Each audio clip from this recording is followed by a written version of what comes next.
ഇന്നത്തെ ദൈവവചനം, വ്യാജം വെടിഞ്ഞ് എല്ലാവരും തങ്ങളുടെ അയൽക്കാരോട് സത്യം സംസാരിക്കണം. കാരണം നാം ഒരേ ശരീരത്തിൻ്റെ അവയവങ്ങളാണ്. കോപിക്കാം, എന്നാൽ പാപം ചെയ്യരുത്.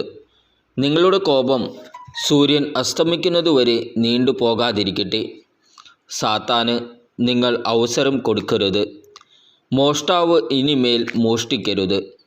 അവൻ ഇല്ലാത്തവരുമായി പങ്കുവയ്ക്കാൻ എന്തെങ്കിലും സമ്പാദിക്കുന്നതിനു വേണ്ടി സ്വന്തം കൈകൾ കൊണ്ട് മാന്യമായ ജോലി ചെയ്യട്ടെ.